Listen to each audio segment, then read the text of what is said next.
He didn't ask for her name. He didn't ask what she was doing there. He didn't even ask if she had an appointment. The moment she stepped through the doors of the precinct, a black woman in plain clothes carrying a folder, he assumed she didn't belong. He assumed she was a threat. And what happened next would become one of the most horrifying displays of unchecked power and racism in recent memory. She had barely made it past the entrance when he stormed toward her, eyes narrowed, voice loud, hands already reaching for his belt. "You can't be here," he barked. "Turn around and get out before I drag you out." She held up the folder calmly, trying to speak. "I'm here on official," but he didn't let her finish.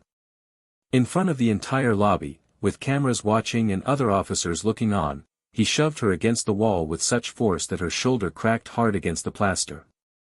She gasped. He grabbed her wrist, twisted it behind her back. "Don't play smart, lady," he sneered, spitting the word lady like it tasted wrong in his mouth. "You people think you can just walk in here?" Then, with the heel of his boot, he kicked the back of her leg, dropping her to the floor. That's when it happened. As she fell, the folder she carried burst open. Papers scattered. A silver badge slid out and stopped at his feet. A federal badge. FBI. He froze. The silence that filled that precinct lobby wasn't just awkward, it was nuclear. A slow, creeping wave of realization washed over his face as his eyes tracked from the badge to her expression. Her gaze didn't flinch. It didn't scream. It didn't plead. It simply stared into him with the cold fire of someone who had been disrespected one too many times, and who now held all the power in the room. The whispers started. The panic kicked in. He reached down, trembling, tried to help her up. "Ma'am, I didn't know, but it was too late." Cameras had recorded everything. Every word. Every shove. Every racist remark. And now, the woman he thought was nothing, the woman he tried to humiliate in front of his colleagues, held the power to destroy everything he built. But what he didn't know, what no one in that building knew, was that she wasn't there by coincidence. She wasn't lost. She wasn't visiting. She wasn't even there for a routine inspection.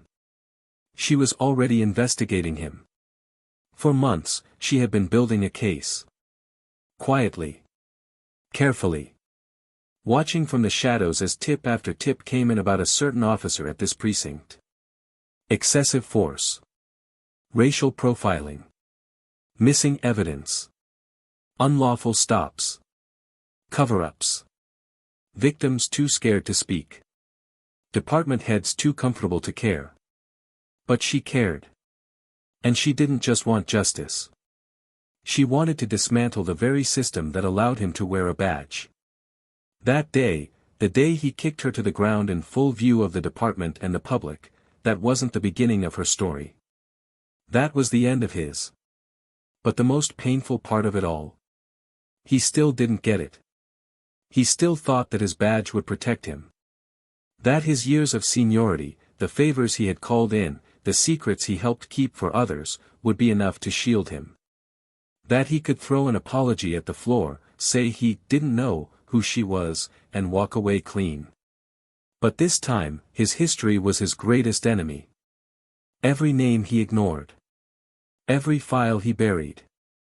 Every story he mocked. It all came back, not as rumors, but as evidence. Witnesses. Patterns. Proof. And she had it all. Because while he was pushing her to the ground, she had already pushed the first domino. But let's take a step back for a moment. Let's rewind to the moment she decided to walk into that building. She knew she'd be seen as a threat. She knew what it meant to walk in alone, in plain clothes, as a black woman. She knew that the weight of 100 assumptions would fall on her the moment she crossed that threshold. But she also knew something else. She knew the system would never fix itself unless someone was willing to walk straight into the fire. And still, even with all her courage, all her strategy, all her rank, nothing could have prepared her for the sheer hatred she saw in his eyes when he laid his hands on her. Not as a suspect. Not as a criminal. But simply as a black woman in a place he didn't think she deserved to be.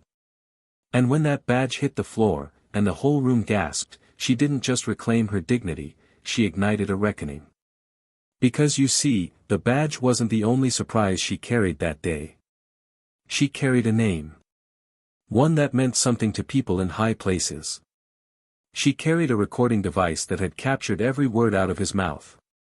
She carried the final signed approval for a federal investigation, an investigation with his name at the top. And above all that, she carried rage. Not reckless rage. Not revenge. But a calm, calculated fury shaped by every door slammed in her face. Every time she was told to be quiet. Every time someone like him got away with it.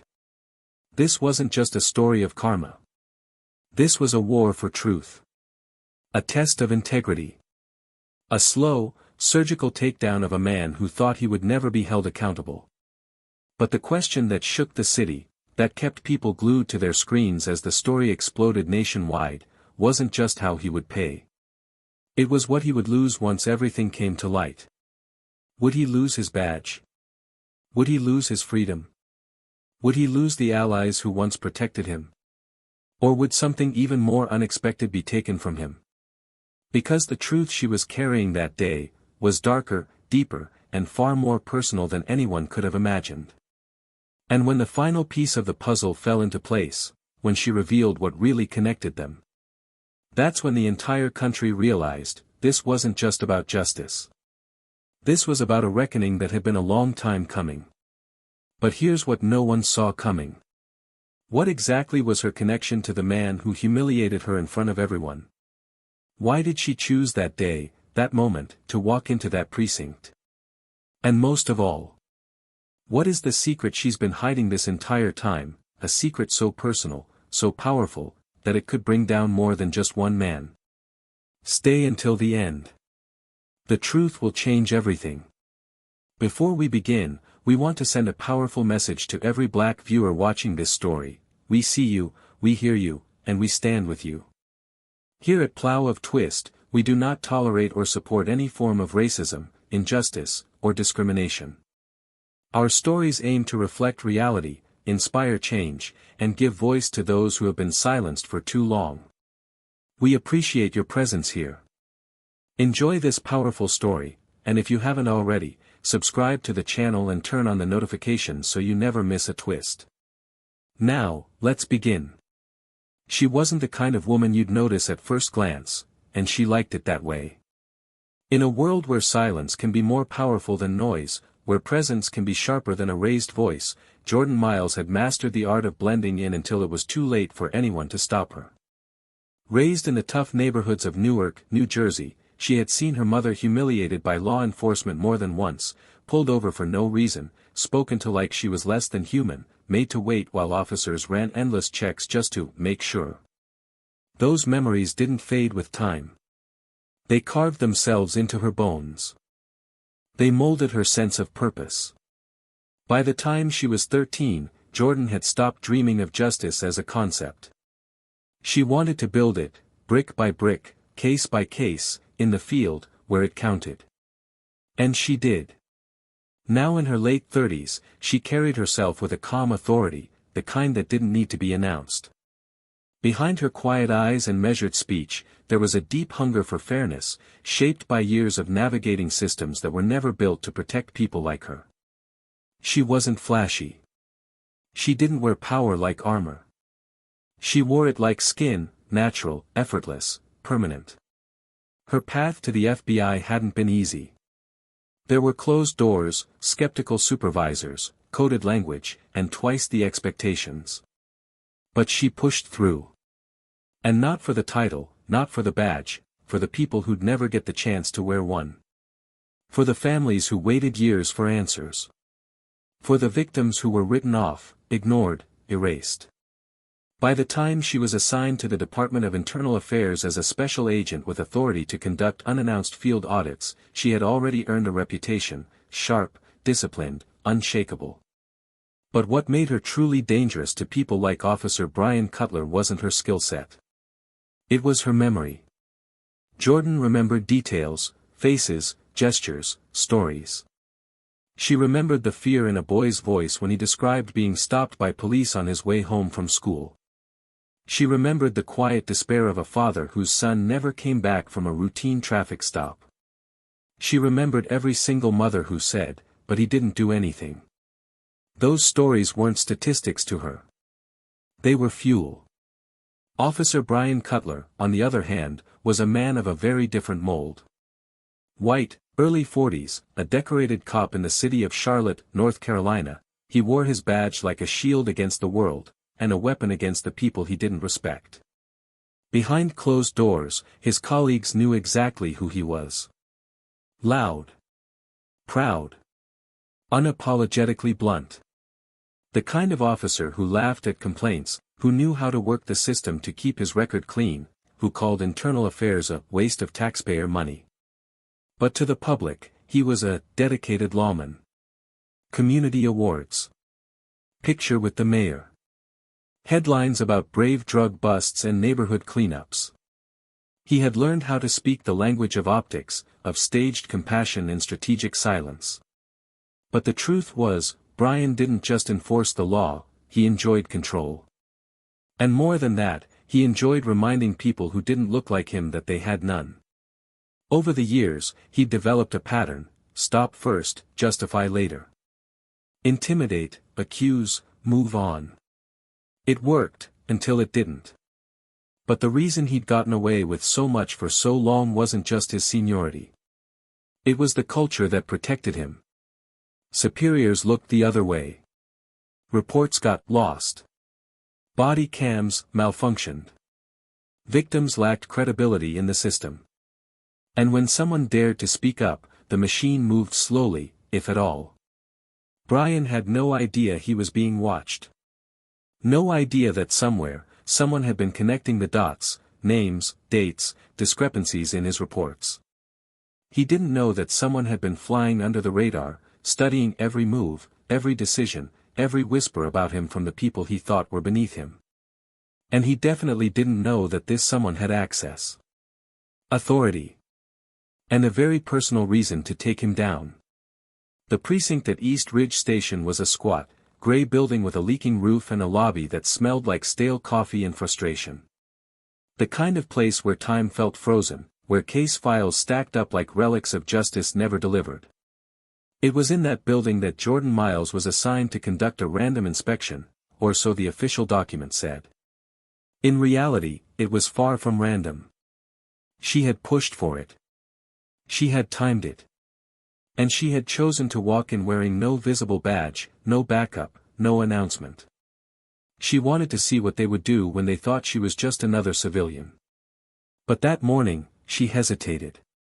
Not because she doubted herself. Not because she feared the confrontation. But because she knew what kind of man Brian was. She had seen the videos, the ones that never made it to the press. She had heard the audio clips, the ones that made her hands clench into fists.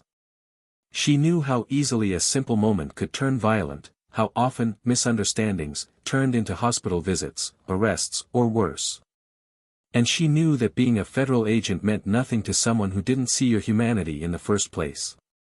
Still, she walked through those doors. Alone. Neutral. Silent.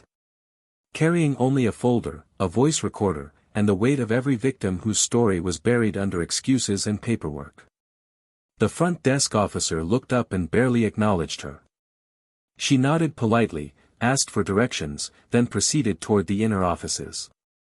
The moment she stepped further in, she heard a voice behind her, sharp, dismissive, annoyed. "You lost, ma'am. This ain't the DMV." She turned, her expression calm. "I'm here on official business." He narrowed his eyes. Looked her up and down. "Where's your ID?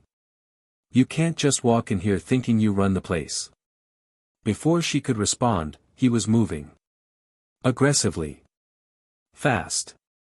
In the next second, her arm was being yanked, her shoulder forced back, and her body driven into the wall. She tried to speak, he didn't let her. He was already shouting over her voice. Already assuming. Already judging. Already condemning.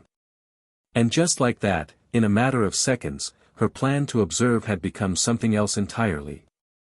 A moment of humiliation. Of physical pain. Of public disrespect. But also, a moment of perfect, damning evidence. Because everything that happened from that moment on would carry consequences he couldn't imagine. None of the officers stepped in. None of them questioned him. None of them looked shocked. And that told her more than enough. What Brian Cutler didn't know was that this woman, the one now on the floor with a bruised arm and scattered papers, had just exposed not only him, but every single person who had protected him.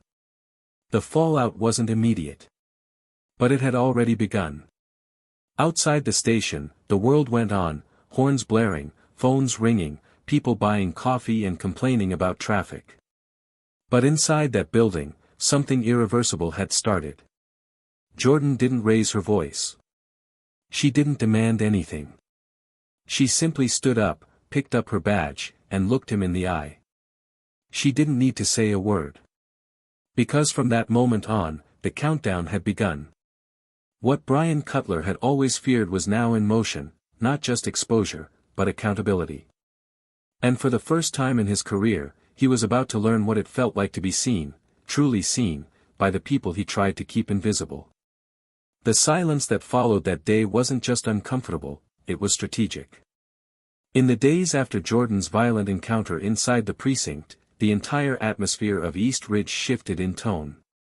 Conversations quieted when she passed through the halls. Officers looked down at their papers, tapped at their phones, avoided eye contact. They didn't know what she was going to do. She hadn't filed a complaint. She hadn't stormed into the captain's office. She hadn't said a word, and that silence scared them more than any accusation ever could. Especially him. Brian Cutler. The man who had shoved, kicked, and humiliated her in front of his peers had been walking on a tightrope of forced calm ever since. He made a weak attempt at an apology, an awkward, stammered line in the hallway about misunderstanding and wrong place, wrong time, but she didn't even stop to acknowledge it. She walked past him like he didn't exist. And that, more than anything, triggered something deep in his core. Because for a man like Brian, being ignored was worse than being hated. It stripped him of control. It reminded him that his power had limits. Jordan, meanwhile, worked methodically. She had requested a temporary office 2 floors above the squad room.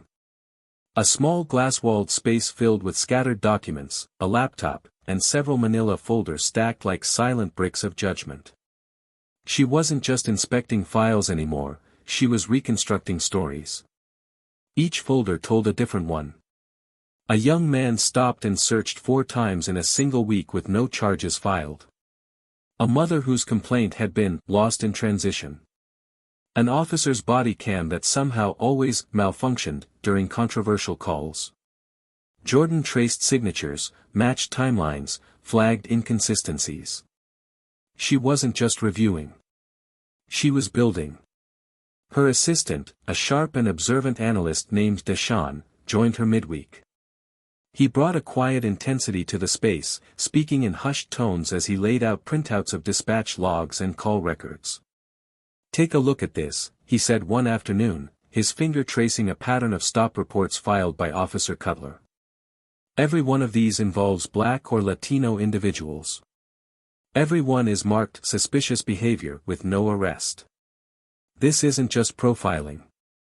This is targeted." Jordan didn't reply. She already knew. But hearing it out loud, seeing it laid out in cold ink on white paper, made the truth harder for anyone to deny. Downstairs, Brian was unraveling. He'd grown accustomed to being the loudest voice in the room, the one who got the final say in a disagreement, the one whose stories shaped the reports. But now his words were losing weight. Officers who used to laugh at his jokes now changed the subject when he entered. A lieutenant reminded him, quietly but firmly, that there were eyes on everything now. Even the chief was unusually distant.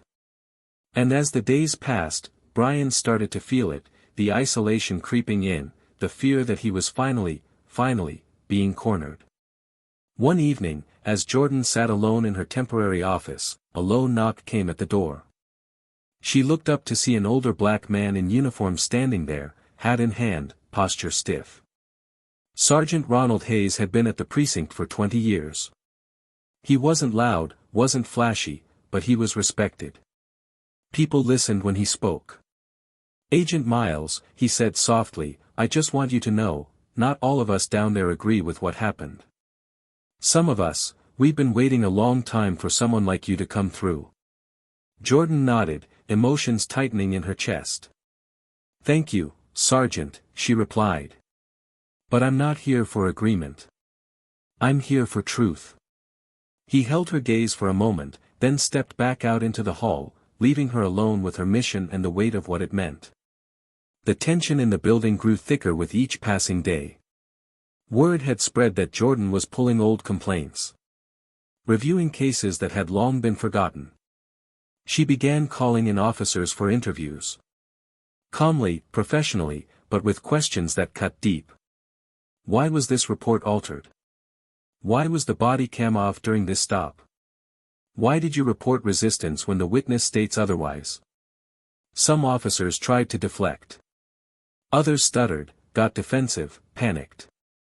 Brian refused to come up when summoned. "Tell her to go through my supervisor," he told the receptionist, his jaw clenched. But Jordan didn't need him in her office. She already had what she needed. Still, the more she dug, the more complicated the web became. There were patterns of protection. Cases buried under, pending review. Names erased. Witnesses unreachable. It wasn't just one man, it was a culture. A hierarchy of silence. And Jordan realized something dangerous: if she wanted to bring Brian down, she'd have to bring the system down with him. That was the only way. Then came the anonymous tip. A voicemail left on her secure line late at night. A male voice, distorted by static. "There's a locker, number 238 in the old evidence room. He keeps things in there. Files. Things that should have been turned in." The line cut off before she could trace it. Jordan played it back 5 times. It could be a trap. It could be nothing. But something in her gut said otherwise. The next morning, she made her way to the evidence room, an abandoned corner of the station barely touched in years. Dust covered the shelves, and the lights flickered weakly above. She found locker 238 and cracked it open with a master key. Inside, a metal box. She opened it slowly, cautiously. What she found inside made her blood run cold. Unfiled reports. Photos. IDs. A small flash drive labeled with a date from 5 years prior. And on top of it all, a list. Handwritten. Names. All crossed out, except for one, hers. Jordan closed the locker slowly. Her hands shook, but her face remained composed. This wasn't just corruption. This was personal. Her name, on that list, confirmed something she hadn't let herself believe until now. Brian Cutler hadn't attacked her that day out of impulse. He knew who she was. And he had planned it. That night, she sat alone in her apartment, replaying the events of the past week. The folder. The kick. The badge hitting the floor. The frozen look on his face. And then the silence. All of it had a rhythm now, a choreography. Her instincts screamed at her that something deeper was unfolding. She turned to the flash drive, plugged it in, and watched. It was surveillance footage. Unedited, unfiltered. Traffic stops. Interrogations. Brian, on camera, saying things that could end his career in an instant. Threats. Slurs. Coercion. But at the very end, the last file, it wasn't a stop. It was a recording from inside the station. From years ago. Jordan's name was mentioned. A conversation about her being too curious, and someone, maybe Brian, maybe not, saying, we need to keep eyes on her. She sat frozen in front of the screen. This wasn't justice anymore. This was survival. And if what she suspected was true, if this went higher than Brian, then the real fight hadn't even started. As she prepared her next move, she knew the clock was ticking. She had allies now, silent, cautious, but watching. She had evidence, enough to sink a career, maybe more. But she also had enemies she hadn't yet seen. People who would do anything to protect the shield. The stage was set. The evidence was loaded. And tomorrow, she would walk into that precinct one more time. What she'd reveal would shake the department. But what she'd discover, would change her life forever. The morning she walked back into East Ridge Precinct, the air felt heavier than usual. The hallway lights buzzed faintly overhead, casting long, wavering shadows across the tile. It was early, before most of the officers had clocked in, and that was intentional. Jordan didn't want an audience yet. Not for the first move. The flash drive was tucked safely in her coat pocket, the report sealed inside a leather folder she carried like a weapon. Every step she took echoed through the empty corridor, steady, calm, unstoppable. She knew that after today, nothing in this building would be the same. And neither would she. In the captain's office, she sat across from Chief Wendell Ford, a man whose expression had always been unreadable. Older, experienced, measured. He had served the department for over 3 decades, his hands in countless decisions, both good and bad. Jordan watched him as he skimmed through the files she placed on his desk. He didn't speak right away, just flipped pages with growing discomfort, his fingers pausing when he reached the photos and transcripts. When he finally looked up, his voice was lower than usual, cautious. "This is serious," he said, barely above a whisper. Jordan didn't blink. "It's not just serious, Chief. It's systemic. And it's documented. Every stop, every intimidation tactic, every violation. There's enough here to initiate a full federal inquiry." He leaned back in his chair, sighing deeply, as if the weight of it all had just landed on his chest. "Are you aware of what this could do to the department?" She nodded once. "I am." "Are you aware of what he has done to this city?" There was a long pause. Then, finally, he said what she already knew was coming. "You'll need to confront him. Officially. On record." Jordan stood, her eyes cold and firm. "That's exactly what I came here to do." The confrontation was arranged in the briefing room, neutral ground, with cameras, microphones, and witnesses. A closed session, but not private. Several high-ranking officials were called in to observe. There were no handcuffs, no accusations screamed across a room. Just a table. 2 chairs. A long breath of silence before anything was said. Brian Cutler walked in late. His sleeves rolled, posture stiff, trying to carry the same confidence he used to wear like armor. But Jordan could see it was cracking. The corners of his mouth twitched slightly. His jaw clenched a bit too tight. He didn't sit immediately. He stood across from her, eyes narrowing. "This what it's come to?" he asked, his voice laced with sarcasm. "Dragging me into a room like a damn criminal?" Jordan didn't flinch. She opened the folder and slid a document across the table. "You're not a criminal yet. But after today, that could change." He laughed dryly and finally sat down. "You think you've got something, don't you? A couple of old reports, some pissed off civilians." "I've got more than that," she interrupted, her tone sharper now. "I have footage. I have voice recordings. I have logs that show patterns. More than a dozen formal complaints tied directly to your badge number. And you want to know the best part?" He didn't respond. "You covered it up badly." She leaned forward slightly, her eyes fixed on his. "You got lazy. You thought no one was watching. But someone was. Brian's face darkened. You've been gunning for me since day one. No, she said, voice quiet but firm. You made yourself the target. I just followed the evidence. He glanced at the others in the room, clearly looking for support, but found none. They were silent. Watching. Waiting. Jordan reached into her coat and placed the flash drive on the table between them. This contains recordings of your stops, your language, your threats. Unedited. Unfiltered. And this, she pulled out the list from the locker, proves you were keeping tabs on people. Civilian names. Witnesses. Even officers. And mine. He shifted in his seat. You broke into my locker. It was evidence. You're not untouchable anymore, Brian. His voice rose now, defensive, trembling slightly. You think you're going to take me down over this? Over what? A few rough stops. I've done more for this city than anyone in this damn room. Jordan's expression didn't change. You did more damage than you'll ever understand.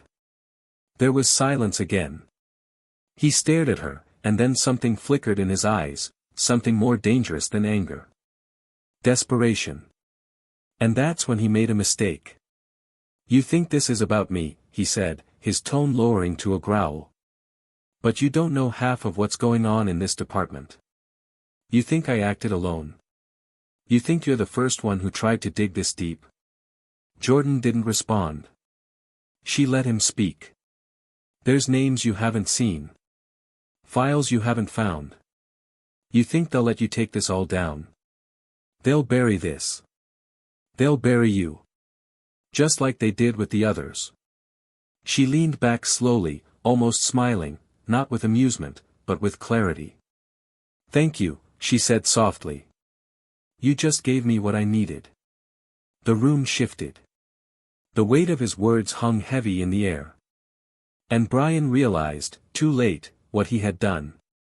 Because what he didn't know was that the recording device on Jordan's lapel had been active the entire time.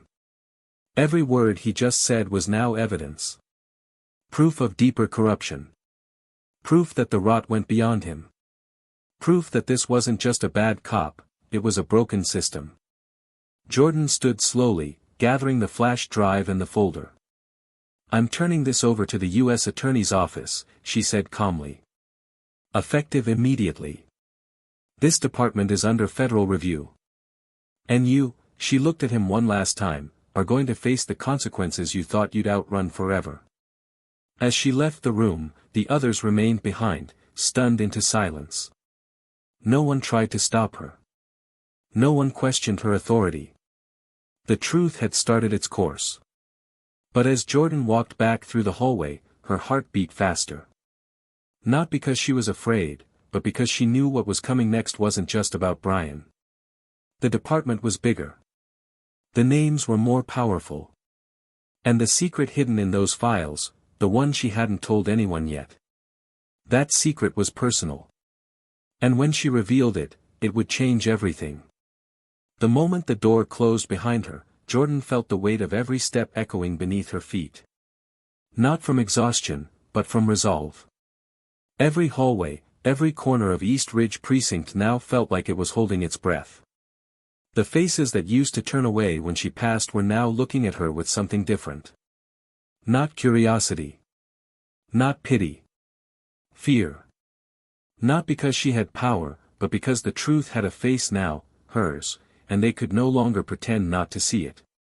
Down the hall, as she approached her temporary office, she found Deshaun waiting at the door, his arms folded, his face unreadable but tense.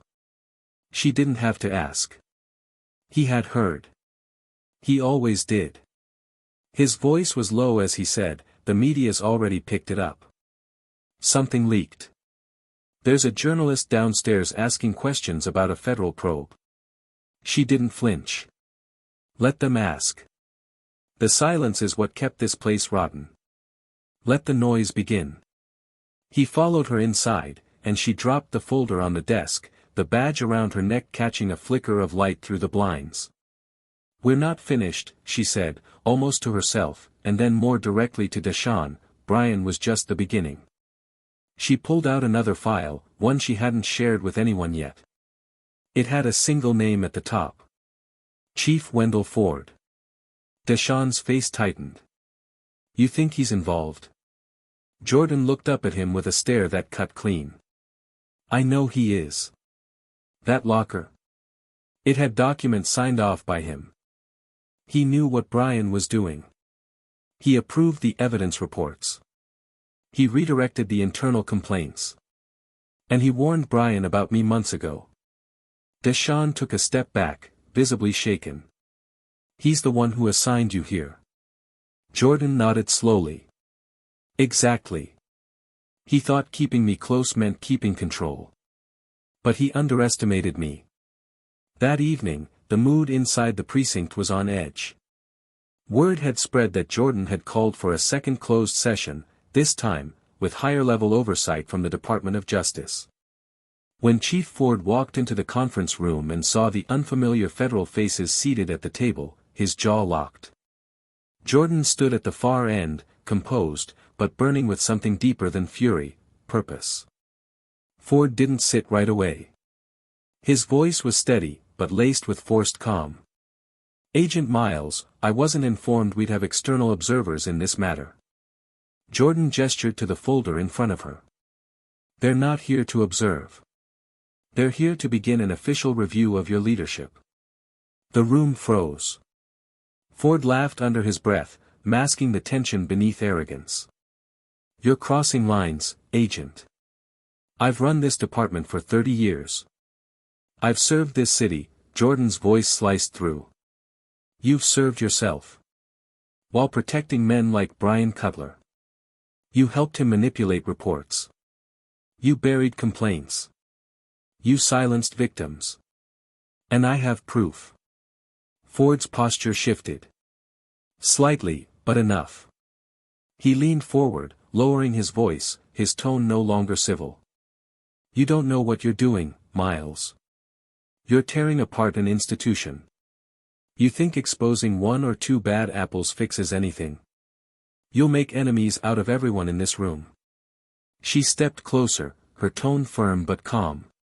"You made enemies the moment you let racism fester under your watch. I'm not tearing it down. I'm cleaning it out." One of the federal officials cleared his throat and addressed Ford directly. "We'll need your full cooperation. All digital archives. All case files from the last 10 years. Any delay or obstruction will be treated as interference with a federal investigation." Ford's lips tightened, but he nodded stiffly. "Understood." After the meeting, Jordan walked slowly through the building. She wasn't being followed, but she felt the presence of eyes behind every corner. As she passed the interrogation room, the door opened suddenly. Brian was inside, seated with a public defender. He looked up when she passed, and their eyes locked. For a second, he looked like a man completely hollowed out. But then he stood abruptly and called after her. "You think this is justice?" he said, his voice shaking. "You think they care what happens to people like me? I was the one on the front lines. I was the one keeping the streets clean." Jordan turned slowly, her expression calm but grave. "You weren't keeping anyone safe.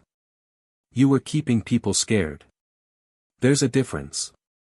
He stepped closer, despite the guard's hand on his shoulder. "You're not better than me. You want to believe you are. You think you're above it all. But you came here with a plan. You played us. That makes you just like me." Jordan took a long breath. "No, Brian. I didn't play you. I exposed you. And that's what terrifies you. You thought your badge gave you immunity. You thought silence was loyalty. But what you really fear is accountability." The room was quiet again.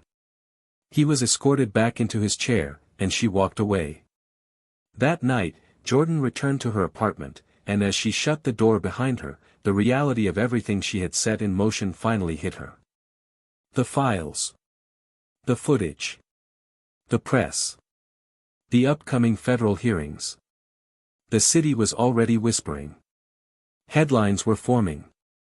She had become the face of a reckoning, but she hadn't told anyone the whole truth yet. Because there was still one piece left. The real reason she had pushed so hard to be assigned to East Ridge. She sat on her couch, opened an old metal box, and pulled out a photo, one of a young black man, not more than 22, smiling in his graduation gown. Her brother. Marcus Miles. 8 years ago, he had been stopped 2 blocks from this very precinct. Unarmed. Cooperative. And dead within minutes. The official story was that he had resisted. That he had reached for something. That his case had been thoroughly reviewed. But Jordan had always known that something didn't add up. No body cam footage. No audio. No follow-up interviews. And no justice. It took years to get the smallest crack in the narrative. And when she did, all signs led to East Ridge. More specifically, to the man who approved the report, Chief Wendell Ford. It had taken her nearly a decade to rise through the ranks, to gain the clearance, the access, the authority to open this case without being shut down. But now, finally, she was here. And it wasn't just about policy anymore. It was about Marcus. The next morning, she submitted a formal request to reopen her brother's case. She handed it directly to the DOJ representative, including the newly surfaced reports found in a hidden locker, among them, an unsigned use of force incident labeled only, internal, do not file. The timestamp matched the night Marcus died. Her hands didn't shake when she signed the paperwork. Her voice didn't crack when she said, "I'm ready for this." But her heart beat like a drum in her chest, steady and hard. This was more than justice. It was truth. And the city had no idea what was about to surface. As the federal investigation deepened, the precinct Jordan had walked into as an outsider began to crumble from within. Desks once cluttered with routine paperwork now sat half-empty, files were being pulled, computers imaged, and officers were called in for closed-door interviews one after another. There was no more whispering, it had turned into full-blown anxiety. The men and women who had once dismissed her now glanced nervously whenever she walked by, unsure of where they stood or who would be next. The blue wall of silence that had held for years was splintering, not from a scream, but from the steady and undeniable crack of facts backed by evidence. Every move Jordan made now was under a microscope, and yet she never flinched, never slowed. She carried the storm with her, and everyone knew the thunder was far from over. In the midst of this collapse, Chief Ford's demeanor shifted. Once composed and diplomatic, he began showing cracks in his armor. His smiles disappeared, replaced by short, clipped words and sharp glances. He started skipping briefings, dodging federal auditors, and snapping at junior officers. His power was slipping, and he could feel it. But more than power, it was control he was losing, and for a man like Wendell Ford, control had always been his currency. Still, he clung to the image he'd built, hoping it would shield him from the storm closing in. But Jordan wasn't done with him yet. She had been careful with how she revealed the connection to Marcus, not out of fear, but strategy. Emotionally, she could have led with it. She could have screamed it from rooftops. But she knew that to dismantle a man like Ford, she needed more than pain. She needed precision. Now that the case had been reopened, she had legal grounds to access sealed files. Files that revealed a network of omissions and rewritten statements, reports with altered timestamps, missing witness testimony, and a forensic audit that had mysteriously never been finalized. Piece by piece, a hidden narrative unfolded, one where a scared young man died under a false claim of resistance, and a department buried the truth with the stroke of a pen. Meanwhile, Brian Cutler's confession continued to send ripples through the chain of command. His recorded admission about the department's inner secrets triggered an unexpected shift. Officers who had once been loyal to Ford started requesting private meetings with federal officials. Anonymous emails began arriving in Jordan's inbox, containing old body cam clips, statements from former officers, names that had never made it into official reports. Some sent them out of guilt, others out of fear, but the outcome was the same: corroboration. The veil was lifting. It was no longer just about misconduct. It was about organized protection, a web of complicity. And Jordan found herself staring at a question that pulled at something deeper than justice: how far could a system rot before the people inside became infected too? She sat late one night in the precinct's legal conference room, a soft rain tapping the windows. Deshawn was across from her, tired but focused, scrolling through an old case log. "This officer here," he said, pointing, his reports always matched Brian's. Word for word. Even in cases they weren't assigned together. It's like they coordinated them. Jordan nodded. Pattern behavior. Coordinated falsification. That's conspiracy. If we push this, we're not just burning down East Ridge. We're implicating people at the state level. Deshawn leaned back in his chair, his expression heavy. "You're not just shaking the tree, Jordan. You're cutting it down." She met his eyes. "It has to fall." But the real dilemma was about to present itself. The DOJ's lead investigator, a stern but principled woman named Agent Ramirez, requested a private meeting with Jordan. It was held in the federal building downtown, far from the media frenzy and the suffocating walls of the precinct. She placed 2 folders on the table. One was labeled for internal use only. The other bore the seal of the Department of Justice, and Jordan's own name on the front. Ramirez spoke carefully. "You've done something extraordinary. The kind of work that changes cities, not just careers. But we've uncovered something that complicates everything." She opened the first folder. Inside were transcripts of phone calls, recorded messages, and internal emails, not from the precinct, but from political offices. City officials. State senators. People with influence. Some of them had been quietly backing the operations at East Ridge, funding programs that were never audited, approving bonuses for crime reduction, statistics fabricated through intimidation tactics. Ramirez looked Jordan in the eye. "If we expose this fully, it goes beyond Ford. It touches names that won't fall quietly. You'll be facing lawsuits. Threats. Retaliation. You could be pulled off the case. Or worse." Jordan's hands clenched in her lap, but her voice didn't shake. "So what's the ask?" Silence. Ramirez shook her head. "No. We want you to decide how this ends. We can close the net around Ford and Cutler, and stop there. Or we go public with everything, and prepare for the political fallout. But if we go wide, you'll need to testify. Not just as an investigator, but as a sister. You'll have to make your personal loss public. Are you ready for that?" The question sliced through Jordan like a blade. She had built her entire career on objectivity, on separating pain from policy. But this wasn't just about Marcus anymore. This was about every name in every folder, every family that had been lied to, every life altered by a traffic stop that turned violent for no reason. And yet, she also knew what this exposure could cost her. Not just professionally, but emotionally. Her privacy. Her safety. Her peace. That night, she stood at her brother's grave. The wind was sharp, the sky overcast. She knelt and laid a single white rose on the stone. "They're going to know your name," she whispered. "Not just as a case. As a life. As someone who mattered." Her voice cracked for the first time in weeks. "They took you, and they thought it would fade. But I'm still here. I'm still coming." She stayed there for what felt like hours, until the cold settled into her bones and the noise of the city faded into silence.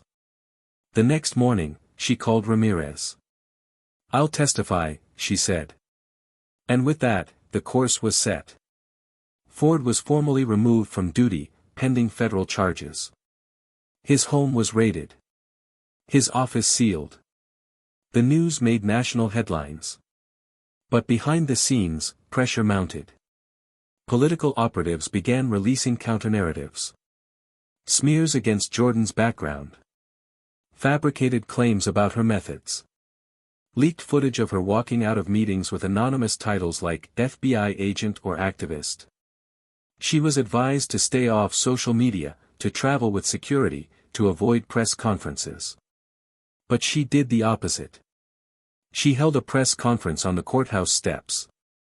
She stood before cameras, microphones flashing, and said, "This is not about politics. This is about truth.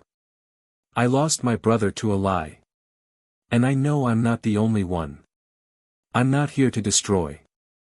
I'm here to rebuild, with accountability, with transparency, and with justice."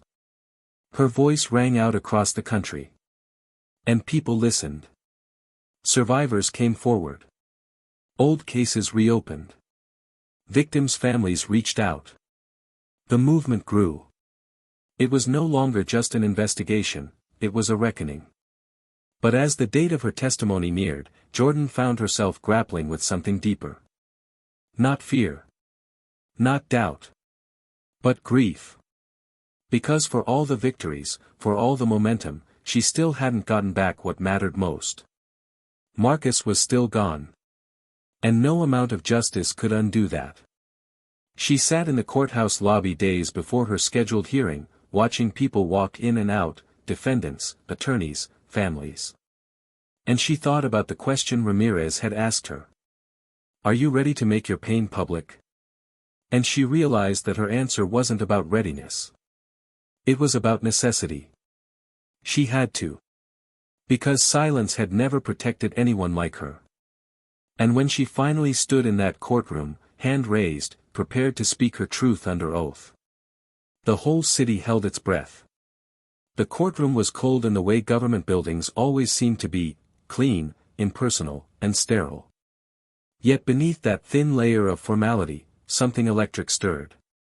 Dozens of reporters sat crammed into rows on the far end of the chamber, their notepads open, cameras already rolling in silence, ready to catch every twitch of the jaw and flicker of the eyes. Public interest had exploded in the last 48 hours after a leaked memo confirmed that Jordan Miles would not only be testifying but doing so as both a federal agent and the sister of a victim. That revelation had sent shockwaves across every corner of the country, turning what was once considered an internal review into a national flashpoint. But Jordan wasn't watching the news anymore. She wasn't reading the headlines or scrolling through opinion pieces. Her world had narrowed into one space, this room, this testimony, this truth. When she took the stand, she did so without any papers in hand. No notes, no outlines. She didn't need them. What she carried had already been engraved deep within her memory, too raw, too vivid to ever require rehearsal. The oath was short, but it landed heavy. She lifted her hand, swore to tell the truth, and sat with her back straight, her eyes unwavering. Across from her sat a panel of lawmakers, their expressions tight with curiosity and concern. Among them was a senator known for his aggressive stance on law and order, who had previously dismissed the investigation as a political charade. Jordan locked eyes with him briefly, then turned her focus to the lead federal prosecutor. "Agent Miles," the woman began, her tone measured but sympathetic, "thank you for being here. We know this is not easy." Jordan nodded once, voice calm but clear. "It's not easy, but it's necessary. Let's start at the beginning. What brought you to East Ridge?" Jordan leaned in slightly. "An assignment. On the surface, it was routine. But I pushed for it. Not just because of statistical irregularities or complaints, but because there was a name buried in those reports. One I knew. My brother's." She paused, allowing the weight of the sentence to settle in the air. The room had already quieted, but now it was still. Even the distant tapping of a reporter's keyboard had stopped.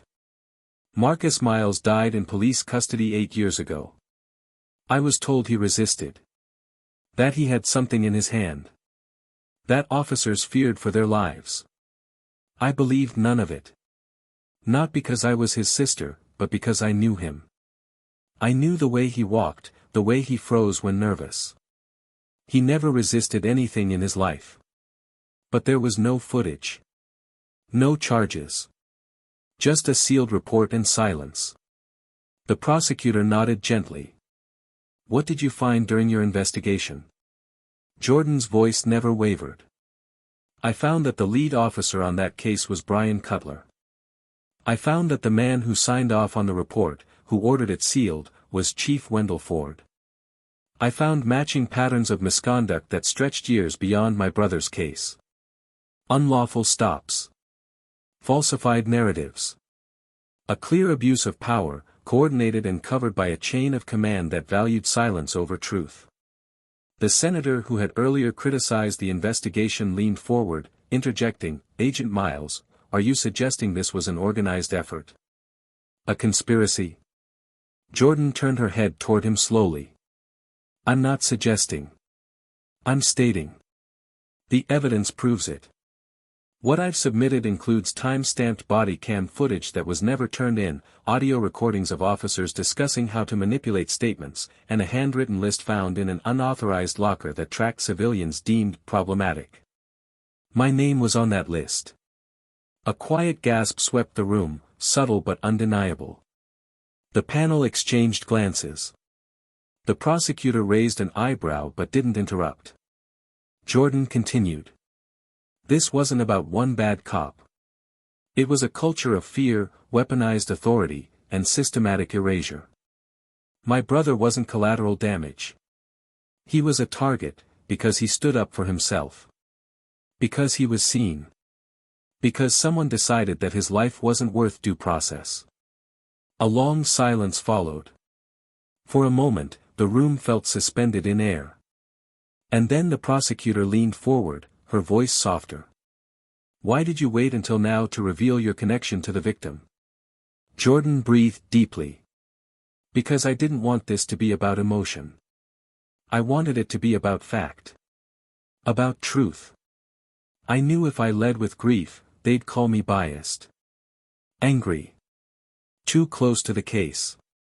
But now, I've proven the facts. And if my grief makes you listen now, so be it. The room erupted into hushed murmurs. Reporters were already composing headlines in their minds, already crafting the lead-ins to evening news broadcasts.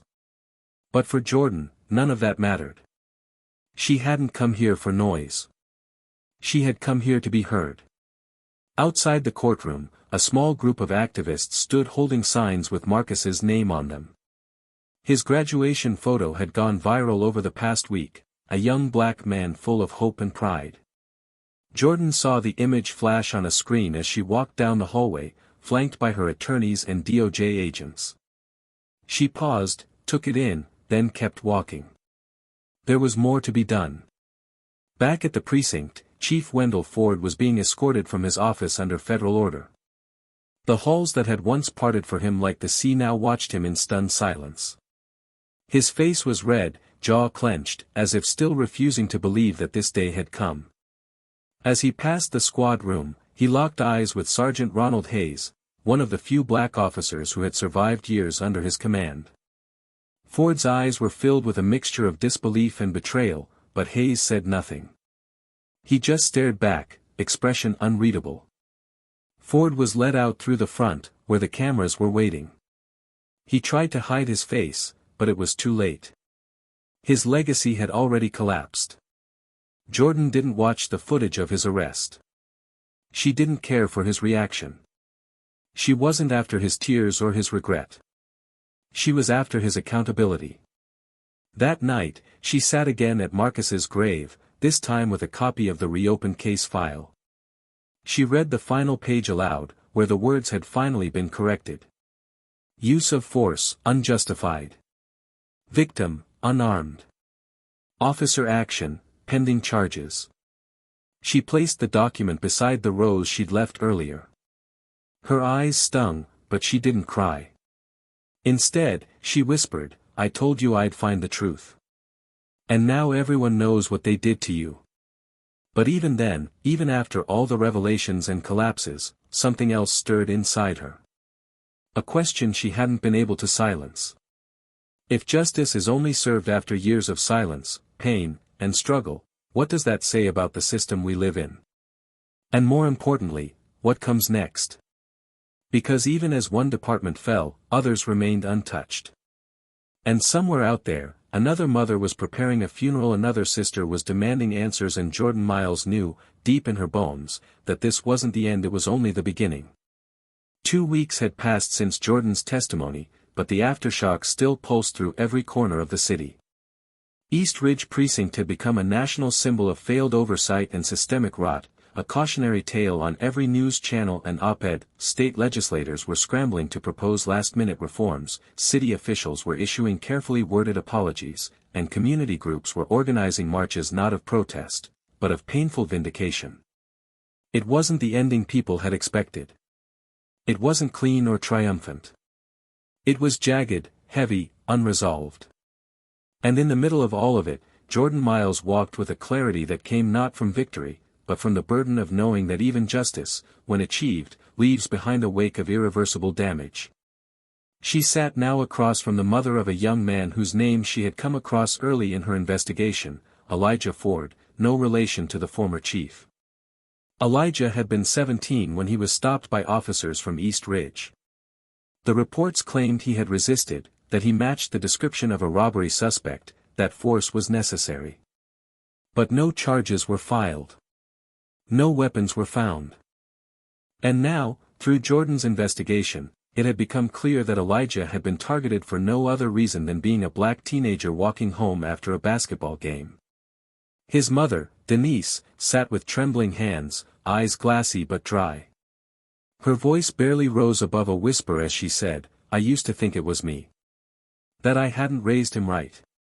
That maybe he mouthed off or said something he shouldn't have. But after what you exposed, I realized, it was never about him. It was about how they saw him." Jordan reached across the table, taking Denise's hand. He never had a chance to explain himself. That's what they do. They decide who you are before you speak. But you don't have to carry that guilt anymore. It was never yours. Denise looked at her for a long moment, the silence between them a space filled with shared grief and unspoken trauma. "How do you carry it?" she finally asked. "All of this. Your brother. These cases. How do you keep going?" Jordan sat back, her face softening. "Because if I don't, who will? Because every name in those files could have been mine. Because for every mother like you, there needs to be someone who refuses to look away." Outside the window, a storm was building, slow, deliberate, the kind that doesn't announce itself with thunder but creeps over the city in silence. Jordan watched the sky darken as she drove back toward the federal building. She had another meeting scheduled with the DOJ Oversight Committee. The scope of the investigation had now expanded beyond East Ridge. More precincts. More names. More files. The department had opened a national review into use of force patterns across multiple districts in North Carolina, and Jordan had been offered a position to lead a newly formed task force. It was a career-making opportunity. But it was also a choice that came with weight. Because accepting it meant staying inside the system. Playing their game. Working within a structure that had already failed her brother. She arrived at the building and took the elevator to the 12th floor. Agent Ramirez greeted her with a nod and handed her a sealed envelope. "Final offer. Director's office. If you take it, you report directly to the Bureau. You'll have full autonomy, but also full exposure. The media won't let go of this. You'll be on every radar." Jordan opened the envelope slowly. Inside was the official letter of appointment, bearing her name and the task force title. Below it was a list of initial team members. Deshawn's name was on it, along with others she respected, people who had stood by her, believed her, protected the truth even when it was inconvenient. But still, she hesitated. Ramirez sat beside her, her tone softer now. This could change everything. We need someone like you leading this. Jordan looked out the window for a long time. What if I become the system I'm trying to fight? You won't, Ramirez said quickly. Because you remember what it feels like to be on the other side of it. She stood slowly, holding the envelope but not yet answering. I need time. Later that evening, she met with Deshawn at a small bar tucked away on the edge of the city. It was one of the few places that still felt untouched by politics or tension. The bartender nodded at her with respect but didn't say much. Deshawn slid her a glass and leaned forward, curious. So? Did you take it? She shook her head. Not yet. He sipped his drink, nodding slowly. You're scared. I'm tired, she said honestly. And I'm scared that all this, everything we exposed, gets buried again under bureaucracy and slow-moving committees. That we become tools in someone else's narrative. He watched her for a long time, then leaned forward. I get it. But let me say this. If you walk away, someone else will take it. Someone who doesn't know what you know. Who hasn't lived what you've lived. And we'll be back here in 5 years, starting from scratch. Jordan looked down at her glass, the ice swirling gently. What if they silence me, she asked. Deshawn shrugged. Then make sure you're too loud to ignore. That night, Jordan didn't sleep. She lay awake replaying every moment of the last few months, the files, the tears, the faces, the courtroom. Marcus. She saw his smile. Heard his laugh. Remembered the way he used to stand with his hands in his hoodie pocket, pretending to be invisible because he didn't want to draw attention. She thought about how he'd never been given the benefit of the doubt, how he'd been measured by fear instead of humanity. And then she thought about Elijah. About Denise. About every name on that long, painful list. She rose before dawn and stood in front of her bathroom mirror, staring into her own reflection like she was searching for an answer. Then, without a word, she walked to her desk, opened the envelope, and signed the acceptance form. 2 days later, she returned to East Ridge for one final walkthrough. The building was mostly empty now, most of the staff reassigned or suspended. The walls still held the weight of what had been done there, the silence of so many unheard stories.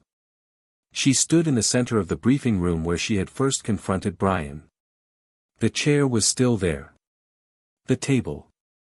The camera that had recorded his confession. She closed her eyes for a moment, breathing in the stillness. Then she opened her eyes and whispered, "It ends here." As she walked out, she didn't look back. Because for the first time in a long time, she wasn't chasing justice. She was justice.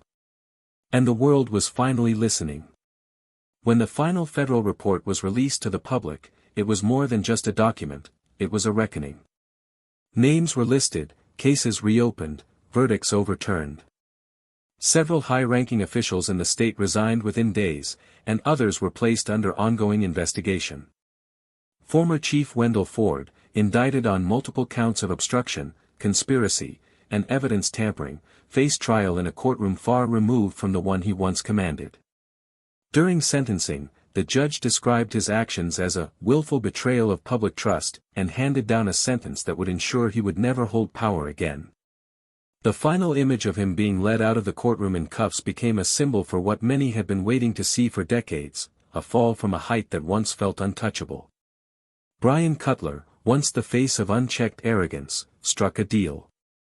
In exchange for full cooperation and detailed testimony against others in the department, his sentence was reduced, but not erased. He would serve years behind bars, and more importantly, he would carry the permanent weight of a tarnished name and a destroyed legacy. In one of his final testimonies, he admitted, under oath, that the culture of silence had made him believe he was immune to consequences. His words, bitter and hollow, echoed in the court, "I thought the badge made me right.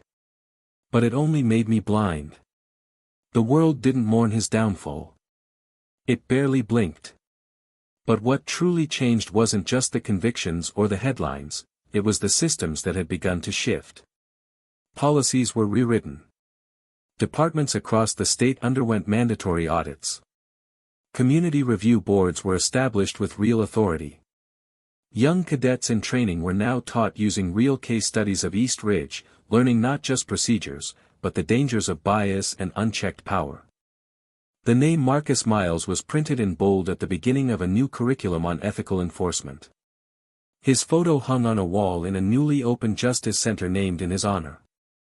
For the first time, his story wasn't buried, it was amplified. As for Jordan, her appointment to lead the National Task Force wasn't just symbolic. It was transformative. She built a team that reflected the communities they served, diverse, disciplined, uncompromising. She traveled across cities, speaking to precincts, communities, and lawmakers. Her voice became a catalyst, her presence a reminder that silence had never protected the innocent. One day, during a town hall, a young girl raised her hand and asked, "How did you know you were strong enough?" Jordan smiled, not with pride, but with quiet resilience, and answered, "I didn't. I just knew I couldn't stop." Deshawn remained by her side, promoted to Deputy Director of Field Investigations, his insights shaping the core of the task force's mission. Together, they rewrote how oversight was done, not with vengeance, but with vision. Every time Jordan walked into a new precinct, she didn't lead with authority, she led with truth. And that's why they listened. Denise, Elijah's mother, eventually joined the advisory board of the task force, her voice becoming one of the most powerful in advocating for victim families. Her grief had not faded, but it had transformed into purpose. She often said in interviews, "We can't bring them back. But we can make sure their names build something better than what took them away." In her quiet moments, when the world wasn't watching, Jordan returned to the cemetery where her brother rested. Not out of sorrow, but out of gratitude. She would sit beside his headstone, updated now with an engraving that read, "You were never forgotten. You were the reason it changed." She would tell him about her day, the cities she'd visited, the lives she'd seen shift because of his story. And sometimes, she would just sit in silence, letting the wind carry her thoughts into the air, knowing he would hear. But perhaps the most powerful shift wasn't in the courtrooms or policies, it was in people. In those who had felt invisible for so long finally seeing themselves reflected in justice. In the officers who began questioning old habits. In the students who now studied Marcus's story as a lesson not of tragedy, but of transformation. In the survivors who came forward and said, "I wasn't crazy. I was right to speak." And through it all, Jordan stood at the center, not as a hero, but as a witness to what happens when someone refuses to stop digging, refuses to accept silence, refuses to let injustice be normalized. Her journey had cost her more than most would ever see. But it had also carved out something larger than herself, a legacy built not on revenge, but on the steady, unwavering pursuit of truth. Now, take a moment. Think about how many stories go untold because someone is too afraid to speak, how many lives are rewritten by those in power simply because they know no one will challenge them, how many systems survive on the hope that no one like Jordan will come knocking on their door. But what this story teaches us is simple, and profound. One voice can start an investigation, one truth can collapse a lie, and one woman's refusal to back down can rewrite an entire city. What would you have done in her place? Would you have had the strength to dig deeper, even if it meant exposing your own pain? Would you be ready to carry a truth that the world isn't ready to hear? Tell us what this story made you feel. What part hit you hardest? Was it the injustice? The courage? The redemption? We want to hear your thoughts in the comments below, and if this story moved you, inspired you, or made you think differently, even for a second, then don't forget to subscribe to Tales of Twist. There are more stories coming, more truths to tell, and together, we'll keep listening.